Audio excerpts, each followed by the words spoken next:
retrouve à l'issue de la première course, le prix André-Louis Dreux, qui était remporté par Joconde Delomois, le numéro 14, entraînement de Franck Harel, la drive d'Antoine Viel, deuxième place pour le numéro 10, devant le numéro 5, Jalna Mika, le 13 prend la quatrième place, c'est Joy RK, devant Jessie Dulandon, le numéro 7, Jade Arcara, qui est le numéro 11, Junon de Vry, 14, 10, 5, 13, 2, 7 et 11 pour l'arrivée de cette première course sur l'hippodrome de Saint-Ouen. On retrouve de nouveau le président Roland Couchouron et puis également Patrick Gratz, président de l'hippodrome d'Écomois. Bonjour, rebonjour. Oui, merci Anthony, rebonjour. Donc je vais être très bref ce coup-ci. Je vais passer la main à un de mes collègues qui me fait l'honneur de sa présence, donc Patrick Gratz, qui va vous parler des courses d'Écomois dont il est président, et avec 9 courses dès demain sur l'hippodrome d'Écomois. Bonjour Patrick. Bonjour Roland, merci de m'accueillir sur le plateau Oxygène et Kidia, bien sûr. Donc je suis l'un des plus jeunes présidents, mais pas en âge, mais juste dans la fonction, on va dire, parce que c'est vraiment ma première saison. Effectivement, on court demain, mais je voulais venir absolument. Rapprochez-vous un tout petit peu du micro. Je voulais venir absolument sur Saint-Ouen-des-Tois pour voir ces réunions que j'ai animées en tant qu'animateur PMU, on va dire. Et ça me fait un grand plaisir d'être là aujourd'hui. Et effectivement, demain, on court avec 9 courses. On a eu chaud, quand ça c'est l'expression, parce que c'était pas gagné en début de semaine. Donc 9 courses, 120 partants, que du beau monde. On a toutes les familles à Brivard, la famille Bijon. On a la chance sur Écomois d'avoir un espace forestier, donc arboisé, donc ça c'est bien. On va pouvoir déguster tranquillement dans un repas champêtre le fameux onglet frites et surtout être un petit peu à l'ombre entre les courses. On a pris toutes les protections parce que Écomois a eu aussi son label Écuresse, donc on en parlera demain parce que demain on a la chance d'avoir le plateau, et donc avec des animations pour enfants tout au long de la journée, animations gratuites, et voilà, donc je pense que ça va bien se dérouler, surtout avec le plateau Oxygène et puis Equidia. Je pense que ça devrait être aussi bien qu'aujourd'hui ici à Saint-Ouen. D'ailleurs, vous avez également une course intéressante puisque vous avez des 2 ans demain, et c'est vrai qu'il y a du beau monde au départ de cette épreuve. Du beau monde, c'est effectivement, on démarre la réunion avec cette course-là, et puis tous les autres courses sont avec un nombre de partants relativement satisfaisant, donc on va avoir de belles empoignades, ça va être superbe. Je l'espère. Rendez-vous demain soir pour en tirer les conclusions. Et pour revenir justement aux animations, est-ce que vous pouvez nous en parler un petit peu plus? Oui, alors animation, il y aura un sculpteur sur ballon, il y aura une maquilleuse pour enfants, il y aura des structures gonflables, il y aura des jeux en bois. On a fait venir aussi une artiste qui réalise avec des anciennes photos des créations modernes avec des tablettes graphiques. Et à cette occasion, elle va nous offrir, elle va venir sur le plateau pour offrir une vue de l'hippodrome nouvelle époque, mais de l'ancienne époque. Voilà, je vous laisserai le suspense. Donc ça va être de belles animations tout au long de la journée. Et pour parler un petit peu de vous, comment être passé de la fonction d'animateur PMU à président d'un hippodrome?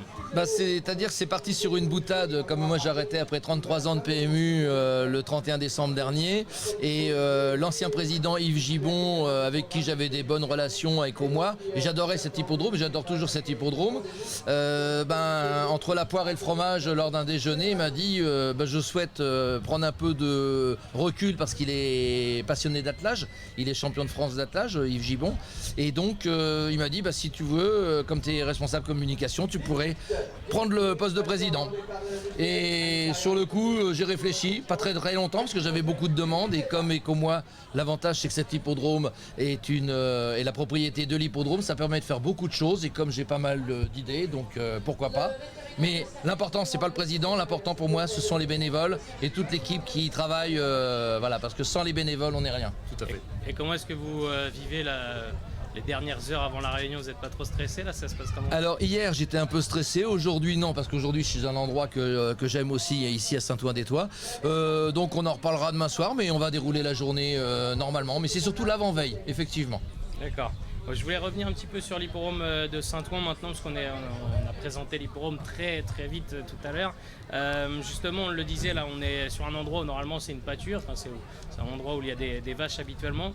Donc il y a un énorme boulot des bénévoles. Combien est-ce qu'il y a de bénévoles Oui, tout à fait Anthony. Alors les bénévoles, on va tourner à une moyenne entre 15 et 20 du lundi au vendredi.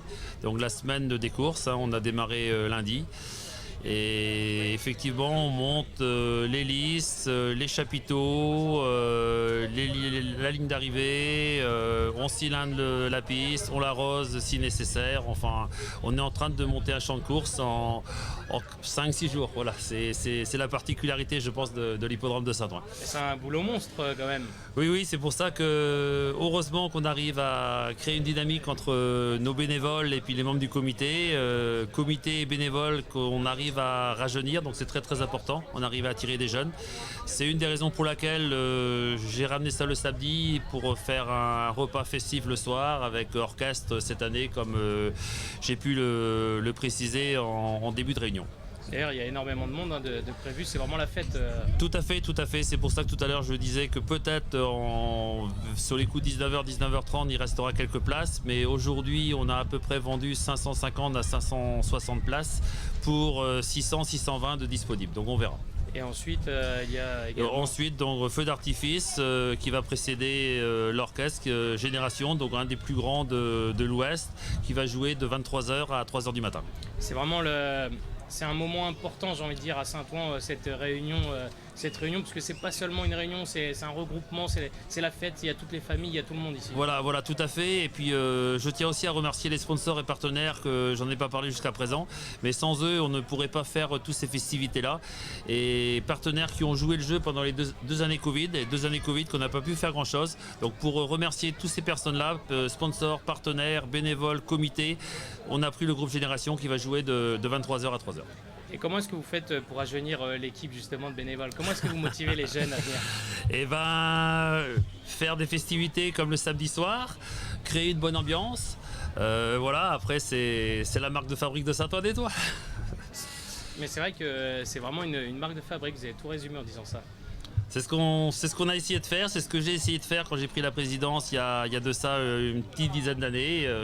Recréer une dynamique, changer les habitudes, passer les courses du dimanche au samedi pour justement, enfin je me répète un peu, mais pour justement arriver à créer cette ambiance-là le samedi après-midi et le samedi soir, chose qui serait plus compliquée à faire le dimanche soir. Et on rappelle qu'il y a une réunion dans l'année. Tout à fait. Et demain, vous accueillez les poneys, c'est ça? Voilà, tout à fait. Donc demain, alors c'est important de le préciser, je l'aurais dit en fin de réunion, mais les 10 courses de poneys qui auront lieu demain ne commenceront pas à 14h, mais à 9h40 à cause des conditions climatiques. D'accord. Ça peut être trop dur justement de se lever demain? Si, tout à fait. Merci Anthony. Je comprends mieux pourquoi tu viens pas avec au moins demain, la soirée va être longue. Ça va être long, et pourquoi je ne peux pas rester non plus. Tout à fait, Patrick. Malgré ton invitation. Merci beaucoup, gentil. Roland. Merci du coup d'être passé nous voir. On va continuer nous puisque c'est l'heure de la deuxième course. Une course donc c'est le prix Gérard Moreau, une course pour des poulains entiers en gros de 4 ans qui va gagner 18 000 euros. Une recul de 25 mètres à 9 000 euros. Une course qui s'annonce assez ouverte. D'ailleurs, c'est le cas toute la journée. On a des lots très homogènes. Dans cette épreuve, sachez que le numéro 12, Gene Fizz, fait figure de favori. Il est déféré des 4 pieds. Dans cette configuration, il est redoutable. Il vient d'ailleurs de s'imposer à Bernay. C'est vraiment l'une des bonnes chances de cette course. Il faudra se méfier également de Jingle Fan qui vient d'être disqualifié, mais il faut certainement le racheter.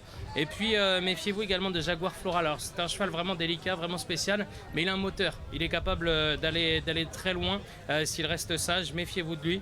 Et puis Joyeux du Gressier également, c'est un peu le même cas de figure. C'est un cheval assez délicat, mais qui est capable de belles choses. Il l'a montré durant cet été avec Clément Guyon, avec qui il s'entend à merveille d'ailleurs. Et puis parmi les chevaux également dont on peut se méfier, Jackpot du Vallon numéro 13. C'est un cheval assez régulier, vient de se classer 3e à Bréal. C'est une possibilité ici avant le coup. Encore, pourquoi pas, le numéro 5 également, Jackpot Well au premier échelon avec Sébastien Baude. Voilà pour les différents favoris de cette deuxième course. On fera le point justement après cette épreuve et puis on retrouvera de nouveaux invités. À tout à l'heure.